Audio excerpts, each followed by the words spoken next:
بنی اسرائیل میں ایک بدکار عورت تھی جو بہت بد کردار تھی۔ اللہ نے اس کو حسن و جمال خوب دیا تھا۔ وہ بدکار بھی انتہا درجے کی تھی۔ پوری بستی کے ساتھ اس کے تعلقات تھے۔ وہ اتنی مالدار ہو گئی کہ اس نے اپنے لیے بڑا محل بنایا اور ایک تخت بنوایا۔ وہ بن سنور کر ملکہ کی طرح تخت پر بیٹھتی اور اس کے ساتھ غلط تعلق رکھنے والے پورے شہر کے امراء تھے۔ اس کی زندگی ایسے ہی گزر رہی تھی۔ ایک مرتبہ کیا ہوا کہ وہ اپنے گھر کا دروازہ کھول کر تخت پر بیٹھی تھی۔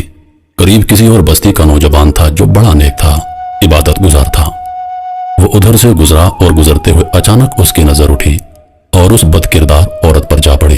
اس بد کردار عورت کی ایسی تصویر اس کے دل میں چھپی کہ وہ آگے تو چلا گیا مگر اس کا دھیان ادھر ہی بھٹک گیا۔ پھر وہ مراقبے میں، ذکر میں، تسبیحات میں، تلاوت میں جب بیٹھتا تو اس کا دل نہیں لگتا تھا۔ اس نے روزے بھی رکھے لیکن خیال نہ نکلا۔ اس نے اپنے آپ کو کافی تکلیف پہنچائی، کئی دن اپنے آپ کو بھوکا پیاسا رکھا مگر اس کے دل سے خیال نہ نکلا۔ حتیٰ کہ ایک دن اس نے سوچا کہ جب اس خیال سے میری جان نہیں چھوٹتی تو میں اس عورت کے پاس جاتا ہوں۔ چنانچہ اس کے پاس جو تھوڑا بہت سامان تھا وہ اس نے بیچا اور اس نے اتنے سارے پیسے تیار کیے جتنے سے وہ بد کردار عورت اسے اپنے پاس آنے کی اجازت دیتی تھی۔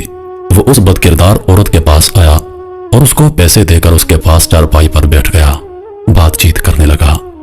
اچانک بات چیت کے دوران اس کے دل میں خیال آیا کہ میں نے نیکوکاری کے اتنے سال گزارے ہیں، آج میرے اللہ مجھے اس بد کردار عورت کے ساتھ بیٹھے ہوئے دیکھ رہے ہوں گے۔ بس یہ خیال دل میں آیا تو اللہ کا درد دل پر غالب آ گیا۔ اس نوجوان نے کانپنا شروع کر دیا۔ عورت اس سے پوچھتی ہے، تم کانپ کیوں رہے ہو؟ تمہارا چہرہ کیوں پیلا ہو گیا ہے؟ اس نے کہا، بس میری طبیعت ٹھیک نہیں۔ اس نے کہا، پھر تم جس مقصد کے لیے آئے ہو وہ مقصد پورا کرو اور جاؤ۔ اس نے کہا، نہیں۔ وہ بڑی حیران ہو گئی کہ آج تک میں نے اپنی زندگی میں کوئی ایسا مرد نہیں دیکھا جو میرے قریب اس طرح چارپائی پر آ کر بیٹھے اور پھر برائی کیے بغیر یہاں سے واپس چلا جائے۔ یہ نوجوان کیسا ہے؟ مگر نوجوان نے کہا، میں جاتا ہوں یہاں سے۔ اس نے کہا، تم کون ہو، کیا ہو؟ اس نے بتایا کہ میں اس نام کا بندہ ہوں اور فلاں بستی کا رہنے والا ہوں۔ میرے دل میں یہ خیال آ رہا ہے کہ میں نے اتنی عمر مسلح پر بیٹھ کر گزار دی، آج میرا اللہ مجھے تیرے ساتھ بیٹھے ہوئے دیکھ رہا ہے۔ بس اس کے بعد اس نوجوان کی آنکھوں سے آنسو آ گئے اور وہ وہاں سے چل پڑا۔ اب وہ وہاں سے چلا تو اس عورت کو جو اس کی تھوڑی بہت صحبت ہو گئی اس کی برکت اس کو مل گئی۔ چنانچہ عورت کے دل میں خیال آیا کہ یہ کنوارا نوجوان اتنا اللہ سے ڈرتا ہے جبکہ اس نے کوئی گناہ بھی نہیں کیا، اور میں تو سارا دن اور ساری رات گناہوں کا مرتکب ہونے والی ہوں، میں تو خدا سے ڈرتی ہی نہیں۔ اس کے دل میں شرمندگی پیدا ہو گئی، ندامت ہونے لگی کہ کروں تو کیا کروں۔ دل میں خیال آیا کہ اچھا چلتی ہوں اور موسیٰ علیہ السلام سے پوچھتی ہوں کہ کیا میرے لیے بھی توبہ کی کوئی صورت ہے۔ وہ اپنے گھر سے نکل کھڑی ہوئی۔ اب اس کو بستی کا ایک ایک بندہ پہچانتا تھا، وہ ایسی نامی گرامی خاتون تھی۔ وہ چلی اور جا کر موسیٰ علیہ السلام کو دیکھا تو اس وقت موسیٰ علیہ السلام بنی اسرائیل کو نصیحت فرما رہے تھے۔ اس نے کسی آدمی کے ذریعے پیغام بھیجا کہ موسیٰ علیہ السلام سے جا کر کہو کہ میں آپ سے ملنا چاہتی ہوں۔ اب جس کو پیغام دیا وہ بے وقوف تھا۔ کچھ پیغام پہنچانے والے بھی تو بے وقوف ہوتے ہیں، جس کو ڈھنگ نہیں آتا پیغام پہنچانے کا۔ اس خدا کے بندے نے سیدھا جا کر سب کے سامنے کہہ دیا کہ حضرت آپ سے فلاں عورت ملنے آئی ہے۔ موسیٰ علیہ السلام نے نام سنا تو آپ کو بہت جلال آیا کہ لوگ کیا سوچیں گے کہ ایسی عورت ان سے ملنے آئی ہے، ان سے ان کا کیا تعلق ہے۔ موسیٰ علیہ السلام نے غصے میں آ کر کہہ دیا کہ اس سے کہو کہ چلی جائے، میں اس سے نہیں ملنا چاہتا۔ اس بے وقوف نے آ کر کہا کہ میں نے بات تو کہی۔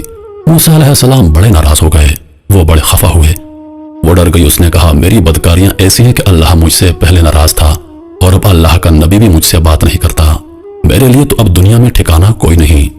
بڑے اداس اور بوجھل قدموں کے ساتھ وہ وہاں سے واپس آئی۔ وہ حیران تھی کہ اللہ کے نبی نے بھی میرے ساتھ بات کرنا گوارا نہ کیا، میں اتنی گری ہوئی عورت ہوں کہ وہ بات بھی نہیں کرنا چاہتے۔ چنانچہ وہ گھر آئی، اس نے گھر کی کنڈی لگائی۔ اس نے اپنے کسی بڑے سے سنا تھا کہ بندہ جب اپنے رب کو منانا چاہے تو اس کو چاہیے کہ وہ اس کے آگے سجدہ کرے۔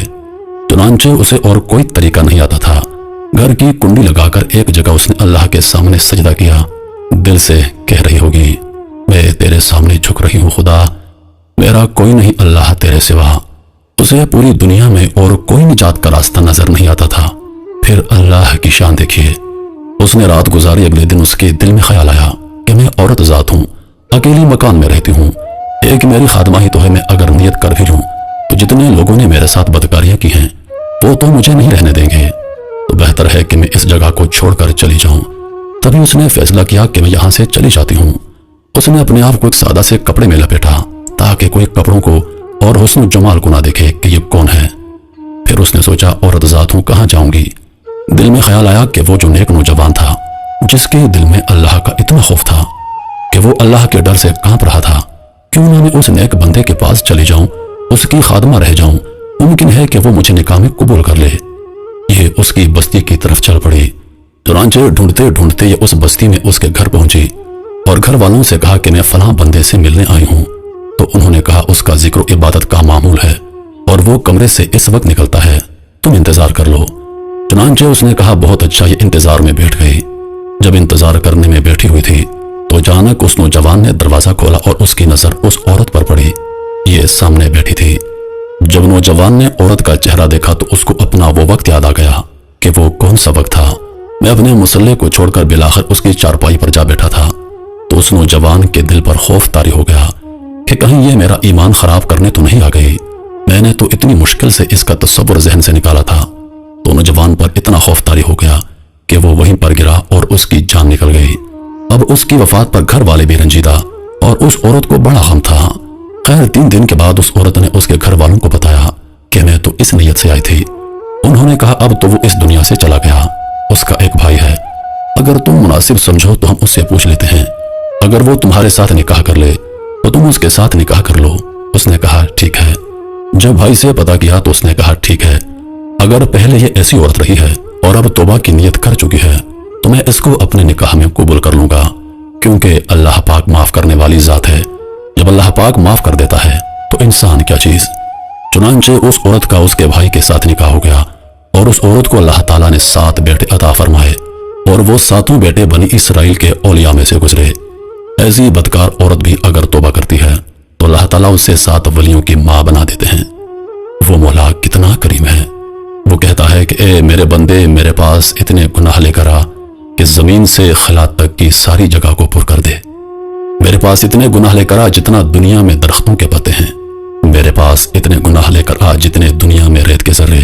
میرے پاس اتنے گناہ لے کر آ جتنا دنیا میں پانی کے قطرے، مگر صرف ایک بار سچے دل سے توبہ کر لے، مجھ سے معافی مانگ، میں تمہاری ساری خطاؤں کو معاف کر دوں گا، کیونکہ میں معاف کرنے والا ہوں، میں بخشنے والا ہوں۔